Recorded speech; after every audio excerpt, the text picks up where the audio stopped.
This is Vader Reviews. We are honored that you would join us. We've been sailing through the doldrums lately as far as entertainment goes, but rather than take some R&R, I decided to dig up a treasure of a film about pirates. Pirates! Pirates. Treasure Island, directed by Byron Haskin, released on July 19, 1950. The very first completely live-action film from Walt Disney Studios, adapting Robert Louis Stevenson's 1883 novel for the big screen. And if you're looking for adventure on the high seas, X marks the spot. This film was a big part of my childhood, and I have many treasured memories watching it with my family as a youngling. I've lost count how many times I've seen it, but it never gets old. I can practically quote the entire thing. It captured my imagination and began my love of pirate films. And you want to turn pirate yourself, is that it? Exactly! A classic coming-of-age tale.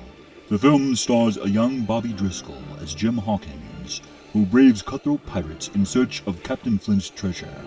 In 1953, Driscoll would face another famous pirate, battling Captain Hook as the voice of Disney's Peter Pan.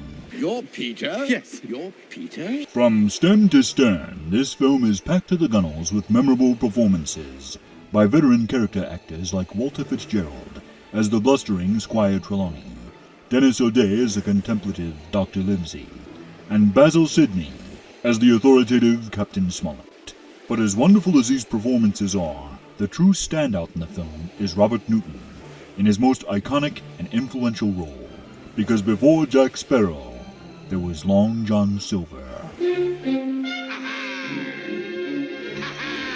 Yes, sir, from Mr. Gibbs in Pirates of the Caribbean to Captain Barbossa himself, you'd be hard-pressed to find an on-screen pirate who wasn't influenced by Newton's portrayal of Silver, which is still held as the definitive version of the character to this very day. Fun fact, in the novel, John Silver is from England's West Country, and as fate would have it, Robert Newton was from the very same region.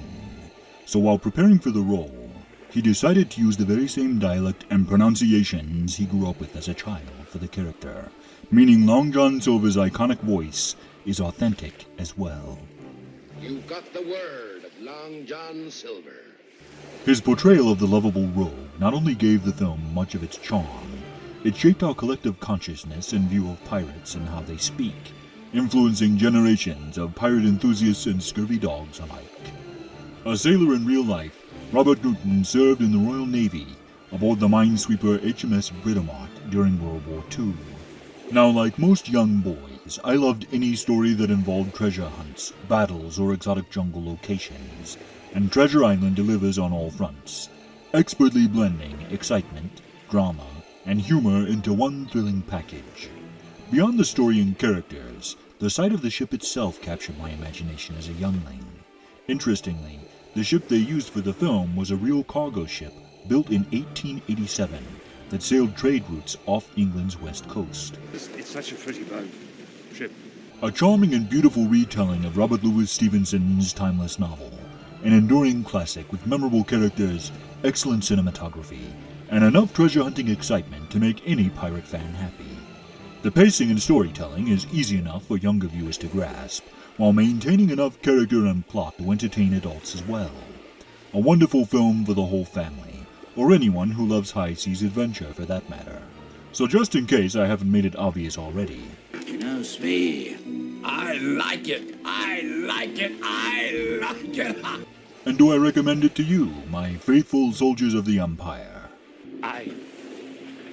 For its memorable characters, pirate adventure, sweeping film score, and stellar performances by Robert Newton and the entire cast, I give Treasure Island 10 out of 10 toes. Oh, for 10 toes! And if you want more of Robert Newton in his most iconic role, a sequel Long John Silver film is available on Tubi for free. And while it isn't up to the same standard of quality as Treasure Island, it's still a treat to see the most famous scallywag of the Seven Seas once again. Before we go, I'd like to take a moment to thank Heroes of the Empire, Joseph Berlinger and Kristen Eichen for their generosity. If you would like to support the channel and our upcoming film projects, Donate to our PayPal, and your name will be listed on the end credits of our future films. This has been Vader Reviews. Until next time.